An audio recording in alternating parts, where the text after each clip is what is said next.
संग्रामपुर नाम का एक गांव था। संग्रामपुर में दो बुढ़ियां तारा और सितारा रहा करती थीं। पूरे संग्रामपुर से उनकी बहसबाजी चला करती थी।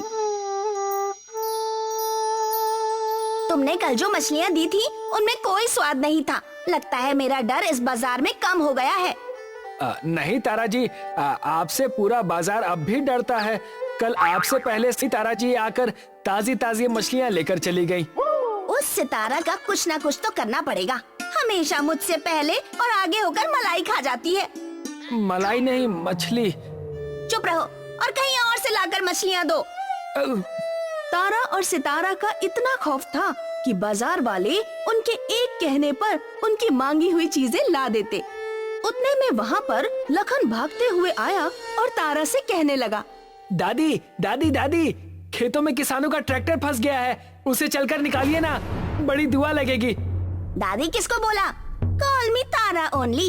और बदुआ क्यों लगेगी? बड़ी दुआ दादी, बड़ी दुआ लगेगी। लखन की बात सुनकर तारा वहाँ चली गई और खेतों में ट्रैक्टर फंसा देख कहने लगी, ये तो बस छोटा सा काम है, हट जाओ सब लोग, मैं देखती हूँ। तारा खेतों में चली गई और ट्रैक्टर जो कि आधा खेत के अंदर फंसा हुआ था, तारा के एक झटके से ही बाहर निकल आया। कमाल है, इस बुढ़िया में इतनी ताकत कहाँ से आती है। एक मैं हूँ, 24 साल का हूँ, लेकिन कमर में अभी से दर्द है, बाल झड़ रहे हैं और हाइट भी कम है। तारा के इस कर्तव्य से सारे हैरान हो गए थे।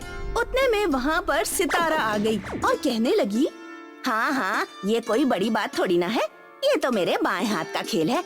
मैं तो खेत के अंदर भी ना जाती और ट्रैक्टर को बाहर निकाल देती। बड़ी आई ट्रैक्टर को निकालने वाली। कुएं से पानी निकालने भी तुम्हारा हाथ और कमर दर्द होने लगता है, और आई ट्रैक्टर को बाहर निकालने के लिए। मैं यूँ छोटे मोटे खेल खेल कर टाइम पास नहीं करती, मैं बड़े बड़े कारनामे करती हूँ। सितारा वहाँ से इतना कहकर चली जाती है और तारा अपने दांत पीसते हुए कहती है, बस बहुत हुआ, इससे मुझे क्या दुश्मनी है मैं नहीं जानती, पर अब लगाम लगाना पड़ेगा। तारा वहाँ से अपने घर चली गई और ताजी ताजी मछलियाँ पकाने लगी। आज मैं पेट भरकर मछलियाँ खाऊंगी, ताजी ताजी मछलियाँ।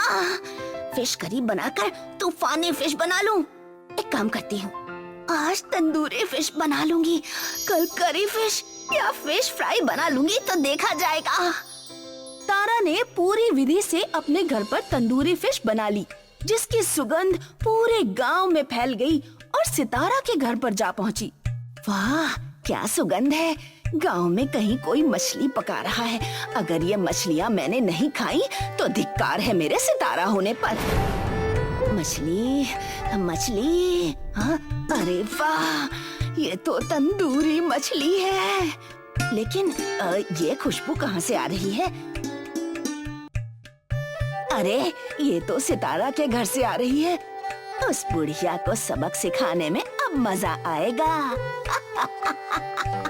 अब देखना मेरा कमाल। तारा बहन जी, आपका सोने का मंगलसूत्र नीचे गिर गया है। अरे यहाँ पर तो सोने के कई सारे कंगन भी हैं। क्या कहा? सोने के कंगन, मंगलसूत्र? हाँ, मेरा ही है, मैं अभी आई। ये हुई ना बात, अब मजा आएगा। तारा जैसे ही बाहर गई, सितारा ने अपने आप को बहुत ही छोटा कर लिया और तारा की खिड़की से अंदर घुस गई। ये तो अच्छा हुआ कि मेरी शक्तियाँ मेरे पास हैं। और सारी की सारी तंदूरी मछली खा गई, जिसे खाकर एक लंबी सी डकार लेकर सितारा तारा के बेड पर आराम करने लगी। वाह अद्भुत, यही जीवन तो मैं कब से चाहती थी। इसी स्वाद के लिए तो धरती पर हूँ। हाँ, कोई बेवकूफी होगा जो मुझसे बदमाशी कर रहा है, और मैं भी खामखा के लालच में वहाँ चली गई। तारा अपने आप से बातें करते हुए अपने कमरे में चली गई और वहाँ जाकर देखा कि सितारा ने सारी तंदूरी मछलियाँ खा ली हैं और बेड पर बड़े ही प्यार से विश्राम कर रही है। चारों ओर मछलियों के टुकड़े गिरे पड़े हैं। सितारा, तुम यहाँ क्या कर रही हो? तुम्हारी इतनी हिम्मत कि मेरी सारी मछलियाँ तुमने खा ली। सारी मछलियाँ मतलब सिर्फ 4 ही तो हैं। बड़ी स्वादिष्ट थी। जैसे ही सितारा ने इतना कहा, तारा ने अपने हाथों से डाइनिंग टेबल उठाकर सितारा पर फेंक दिया। सितारा ने अपनी तरफ एक उड़ता डाइनिंग टेबल आते हुए देखा और अपनी शक्तियों का इस्तेमाल करके अपना कद बहुत ही छोटा कर दिया। डाइनिंग टेबल इतनी जोर से आया कि तारा के घर का टीवी उस डाइनिंग टेबल से टूट गया। अच्छा, तो तुम्हें खेल खेलना है, चलो साथ में खेलते हैं। इतना कहकर सितारा दौड़ते हुए घर के बाहर चली गई और तारा उसका पीछा करने लगी। गांव के बाहर जाते ही सितारा ने वहां पर रखी रिक्शा अपने हाथों से उठा ली और सारे गांव वाले ये कारनामा देखकर दंग रह गए। अब तुम्हारा खेल खत्म। अब तुम देखना, इस गांव में सिर्फ एक ही शेरनी है और वो हूँ मैं। इतना कहते ही सितारा ने अपने हाथों से उठाई हुई रिक्शा उठाकर तारा की तरफ फेंक दी, लेकिन तारा इतनी ताकतवर थी कि उसने उस रिक्शा को एक ही हाथ से पकड़ लिया और बड़े ताव से कहने लगी, ये बच्चों वाले खेल मेरे साथ मत खेलो। तुम्हें तारा का क्रोध बहुत बढ़ चुका था। तारा ने एक बड़ी सी ट्रैक्टर उठाई ही थी कि गांव में राजा के 2 सैनिक नगाड़ा बजाते हुए आए और कहने लगे, सुनो सुनो सुनो सुनो सुनो सुनो, तुम दोनों अपने कर्तव्य बाद में दिखाना, पहले राजा जी का आदेश सुनो। राजा का आदेश ये है कि गांव में एक दौड़ प्रतियोगिता होगी और इस प्रतियोगिता में हर एक उम्र का व्यक्ति, चाहे बच्चा हो या जवान हो या बूढ़ा हो, कोई भी भाग ले सकता है। जीतने वाले को इनाम मिलेगा 100 एकड़ जमीन और एक बड़ा सा घर जिसमें हीरे और जेवरात भरे होंगे। सुनो सुनो सुनो। सैनिकों की बात सुनकर तारा ने ट्रैक्टर नीचे रख दिया और कहने लगी, ये दौड़ तो सिर्फ मैं ही जीतूंगी, मेरे अलावा कोई नहीं है यहाँ पर। अब मजा आएगा। ट्रैक्टर मैंने बस नीचे ही रखा है, लेकिन मैं तुम्हें जवाब उस प्रतियोगिता में दूंगी। गांव के सभी जवान और बच्चे उस प्रतियोगिता में शामिल होने लगे। चारों तरफ प्रतियोगिता की धूम मची हुई थी। मैं तो चाहता हूँ कि प्रतियोगिता मैं जीतूं, लेकिन इन 2 बुढ़ियों का मैं कैसे सामना करूंगा? देखा नहीं तुमने, उम्र के मुकाबले तो कहीं ज्यादा फुर्तीली और तेज है। मेरी आंखें भरोसा ही नहीं कर रही थी जब उस बुढ़िया ने एक हाथ से ट्रैक्टर को उठा लिया था। हो ना हो, इन दोनों बुढ़ियों के पास कोई ना कोई चमनप्राश जरूर है, तभी ये इतनी तंदुरुस्त और बलवान है। तारा और सितारा भी दौड़ प्रतियोगिता की तैयारी करने लगी थी। प्रतियोगिता का दिन निकट आ चुका था। सारे ही जवान और बूढ़े प्रतियोगिता की कतार में खड़े थे। सब ने अपनी अपनी कतार पकड़ ली थी। तारा और सितारा भी वहाँ थी। आज जो भी ये प्रतियोगिता जीतेगा उसे 100 एकड़ जमीन और एक बड़ा सा घर इनाम में मिलेगा। मेरी 3 गिनती में दौड़ना शुरू कर देना। अब देखना मेरा कमाल। अपने कद को बढ़ाकर एक ही छलांग में प्रतियोगिता मैं जीत जाऊंगी। 1 2 3। जैसे ही प्रतियोगिता शुरू हुई, अचानक उनमें एक और बुढ़िया सभी को पीछे करते हुए पूरे 4 सेकंड में 400 मीटर की प्रतियोगिता को पार कर गई। सारे गांव वाले उसे देखते रह गए। सभी भौचक्के थे, आखिर वो थी कौन? तारा सितारा की तो बोलती बंद हो चुकी थी। माँ कसम, ये बुढ़िया है या कोई चीता? चीता से भी तेज है ये तो। 2 बुढ़िया गांव में पहले से ही थी, अब ऊपर से ये तीसरी बुढ़िया कहाँ से आ गई? राजा और प्रजा हैरत में पड़ चुके थे। गांव की इज्जत मिट्टी में मिल चुकी थी। कहीं ये कांतारा तो नहीं है? मेरा जी बड़ा घबरा रहा है। मैं चेहरा देख लूंगी तो उन्हें पहचान लूंगी। हो ना हो ये वही है। और जैसे ही तीसरी बुढ़िया ने अपना चेहरा राजा के पास जाकर दिखाया, तब तारा ने कहा, सत्यानाश, ये हमारी ही तरह है, इस धरती की तीसरी शक्तिशाली बुढ़िया कांतारा। दूसरी ओर राजा ने 100 एकड़ जमीन और एक बड़ा सा घर कांतारा को इनाम के रूप में दे दिया। चारों तरफ कांतारा की वाहवाही होने लगी थी। अब मैं संग्रामपुर में ही रहूंगी और अपना जीवन व्यतीत करूंगी और यहाँ रहकर तारा और सितारा का जीना हराम करूंगी। एक बार की बात है, एक गांव में एक बूढ़ी औरत रहती थी। बूढ़ी औरत के परिवार में कोई भी नहीं था, इसलिए वो अकेले ही रहा करती थी। एक बार बूढ़ी औरत की तबीयत बहुत खराब हुई, पर उसकी देखभाल करने वाला और उसे संभालने वाला कोई भी नहीं था। बूढ़ी औरत एक बच्चे को आवाज लगाती है, बेटा मेरे लिए कुएं से एक बाल्टी पानी ले आना। लड़का बूढ़ी औरत के पास आता है। बाल्टी तो आधी भरी हुई है, आप इतने पानी का क्या करोगे? बेटा मैंने अपने बगीचे में बहुत से पौधे लगाए हैं और अब वो सूख रहे हैं, मुझे उनको पानी देना है। अरे दादी, आपकी तो जाने की उम्र हो गई है, पौधे लगाकर क्या करोगी? वैसे भी ये पौधे आपके किसी काम नहीं आने वाले। ये कैसी बात कर रहे हो बेटा, मैं इतनी जल्दी नहीं मरने वाली। देखना इन पौधों के फल खाकर ही मरूंगी। अगर ऐसी बात है तो ठीक है, फिर इन पौधों में पानी भी आप ही डालिए। बेटा मेरी तबीयत खराब है, तुम अगर कुएं से एक बाल्टी पानी लाकर दोगे तो मैं खुद ही पौधों में पानी दे दूंगी। आप खुद ही लेकर आइए ना, मैं कहीं नहीं जाने वाला। इतना कहकर वो लड़का बूढ़ी औरत के घर से चला जाता है। हे भगवान, ये क्या हो गया है आजकल के बच्चों को, बड़ों की जरा भी बात नहीं सुनते। मेरी कमर में दर्द है, नहीं तो मैं अपना काम खुद करती हूँ, पर अब तो लगता है कि खुद ही कुएं से पानी लाना होगा। बूढ़ी औरत बाल्टी में बचा हुआ पानी पौधों को देती है और पानी लेने के लिए चली जाती है। कमर में दर्द होने की वजह से बूढ़ी अम्मा ने एक लाठी भी साथ में रखी है। लाठी को अपना सहारा बनाकर बूढ़ी अम्मा कुएं से पानी निकालती है और पौधों को सींचने लगती है। धीरे धीरे काम करने से अब बूढ़ी अम्मा की तबीयत में सुधार आने लगा था। हे भगवान, तेरा लाख लाख शुक्र है कि अब मेरी तबीयत ठीक हो रही है। लोग सही कहते हैं कि काम करने से कोई बीमारी नहीं लगती। आज के बाद मैं बहुत सारे काम करूंगी जिससे मेरी हालत ठीक हो जाएगी। अगले दिन से बूढ़ी अम्मा ने सुबह जल्दी उठना शुरू किया। बूढ़ी अम्मा सूरज उगने से पहले ही उठ जाती और घर के छोटे मोटे काम कर लेती।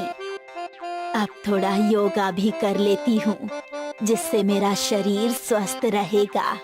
घर के छोटे मोटे काम निपटाने के बाद बूढ़ी अम्मा योगा करने लगी। योगा खत्म होने के बाद बूढ़ी अम्मा ने स्नान किया और पूजा करने के लिए मंदिर चली गई। हे भगवान, आप बस मेरी तबीयत में थोड़ा सुधार कर दीजिए, मैं तो और 100 साल जी लूंगी। मंदिर से लौटने के बाद बूढ़ी अम्मा ने नाश्ता किया और नाश्ता करने के बाद बगीचे में काम करने लगी।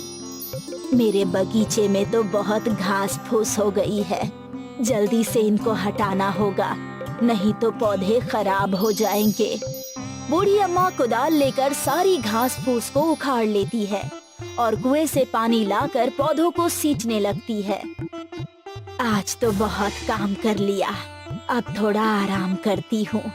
बगीचे का काम निपटाने के बाद बूढ़ी अम्मा घर में आराम करने चली गई। इसी तरह से बूढ़ी अम्मा अब हर दिन अपना काम पूरी मेहनत और लगन से करने लगी। बूढ़ी अम्मा को इस तरह से काम करते देख गांव वाले उसका मजाक उड़ाने लगे। अरे ये बूढ़ी अम्मा इस उम्र में भी इतना काम करती है, लगता है ये अपनी शादी की तैयारियां कर रही है। इस आदमी की बात सुनकर सभी लोग ठहाके मारकर हंसने लगे। अरे भाई, सही कहा आपने, भला इस उम्र में भी कोई काम करता है क्या? अब हमें ही देख लीजिए, हम तो जवान हैं, हट्टे कट्टे हैं, फिर भी कोई काम नहीं करते। हाँ, पर एक बात है गुरु, इस बुढ़िया को मानना पड़ेगा। ये सुबह रोज जल्दी उठ जाती है और फिर हमेशा मंदिर भी जाती है, अपने सारे काम खुद से करती है। पता नहीं इसके दिमाग में क्या चल रहा है यार, पता नहीं। मुझे लगता है बुढ़िया जवान होती जा रही है। क्या कहते हो भाई साहब? क्या कहा? जवान होती जा रही है? क्या जवान होकर चांद पर जाने की तैयारी करेगी? हैं? अरे चलो उसी से पूछ लेते हैं। चलो। ये दोनों आदमी बूढ़ी अम्मा के पास आए। अरे अम्मा, लगता है तुम यात्रा पर जाने की तैयारी कर रही हो। तुम्हें ऐसा क्यों लग रहा है बेटा? अरे तुम इतना काम करती हो, क्या करोगी ये सब करके? वैसे भी अब तुम्हारी ऊपर जाने की उम्र हो रही है, अब बस कुछ ही दिनों के मेहमान हो तुम। ठीक कहा ना भाई साहब मैंने? हाँ भाई साहब ठीक कह रहे हो। अम्मा की उम्र देखकर तो लगता है शाम तक लुढ़क जाएंगी। नहीं बेटा, ऐसा नहीं है। मैं तो अभी 100 साल और जीऊंगी। अरे तुमको भगवान ने 100 साल जीने का आशीर्वाद दिया है क्या? हैं? कुछ ऐसा ही समझ लो बेटा। तुम्हारी समझ में तो ये बात नहीं आएगी। उड़ा लो मेरा जितना मजाक उड़ाना है। ये बेचारी बुढ़िया तुम्हारा कर भी क्या सकती है। दोनों आदमियों ने बूढ़ी अम्मा का बहुत मजाक उड़ाया और इसके बाद दोनों शराब पीने के लिए चले गए। बूढ़ी अम्मा को इनकी बात का बुरा लगा और वो यहाँ से सीधी मंदिर चली गई। हे भगवान, मैं इतनी मेहनत करती हूँ और इस गांव के लोग बहुत कामचोर हैं। उसके बाद भी ये लोग मेरा मजाक उड़ाते हैं। मेरी तो किसी से कोई दुश्मनी भी नहीं है, फिर भी सभी कहते हैं कि मैं मरने वाली हूँ। बूढ़ी अम्मा की बात सुनकर भगवान प्रकट हो जाते हैं और बूढ़ी अम्मा से कहते हैं, जैसा तुम सोच रही हो ऐसा कुछ भी नहीं है। आज के बाद तुम जितना काम करोगी, जितनी मेहनत करोगी, तुम उतनी ही जवान होती जाओगी। भगवान का आशीर्वाद और प्रसाद लेकर बूढ़ी अम्मा घर आई और अपने हमेशा के काम करने लगी। भगवान के आशीर्वाद और मेहनत करते जाने से उसकी उम्र कम होती जा रही थी और देखते ही देखते एक हफ्ते में बूढ़ी अम्मा की उम्र 50 साल हो गई और उसकी बहुत सारी बीमारियां भी खत्म हो गई। अब बूढ़ी अम्मा की कमर भी सीधी हो गई थी। अपने शरीर में ये बदलाव देखकर बूढ़ी अम्मा और ज्यादा मेहनत करने लगी और 1 महीने में बूढ़ी अम्मा की उम्र 30 साल की हो गई। अब बूढ़ी अम्मा पूरी तरह से जवान और खूबसूरत हो गई थी। दूसरी तरफ वो 2 आदमी जो मेहनत नहीं करते थे और काम चोरी करते थे और नशा करने की वजह से उन दोनों आदमियों को बीमारी लग गई, जिससे उनकी कमर टेढ़ी हो गई और उन्हें अब झुककर चलना पड़ता था। एक दिन जब वो बूढ़ी अम्मा के घर के सामने से गुजर रहे थे तो उसे देखकर दोनों चौंक गए। अरे ये बुढ़िया तो जवान हो गई। अरे मूर्खों, मैं तो बूढ़ी कभी थी ही नहीं। मैंने तो अपने आप को हमेशा जवान समझा और मेहनत की और उसका फल मुझे ये मिला। पहले मैं दिमाग से तो जवान थी ही और अब शरीर से भी जवान हो गई हूँ और तुम लोग काम चोरी करके और नशा करके बीमार और बूढ़े हो गए हो। मुझे तो तुम्हारी हालत देखकर तुम पर दया आती है। अरे हमें माफ कर दो बहन जी, हमसे गलती हो गई। हमने आपका बहुत मजाक बनाया। कोई बात नहीं, तुम्हें अपनी गलती का एहसास तो हो गया। ये लो प्रसाद, इसे खाओ और अब से तुम भी मेहनत करना शुरू कर दो और कुछ ही दिन में तुम्हारी सारी बीमारियां ठीक हो जाएंगी और तुम भी जवान दिखने लगोगे। दोनों आदमियों ने औरत से प्रसाद लिया और उसे खाकर दोनों जी भरकर मेहनत करने लग गए। मेहनत करने से देखते ही देखते 1 महीने के अंदर दोनों आदमियों की बीमारी ठीक हो गई और वो जवान और स्वस्थ हो गए। सीख, हम सिर्फ अपनी सोच से बूढ़े और बीमार होते हैं। अगर हम चाहें तो हम बुढ़ापे में भी मेहनत करके जवान रह सकते हैं। मेहनत करने वाले आदमी को कभी कोई बीमारी नहीं लगती। हमेशा कामचोर आदमी ही बीमार पड़ते हैं। इसलिए हमें मेहनत करने से कभी नहीं घबराना चाहिए।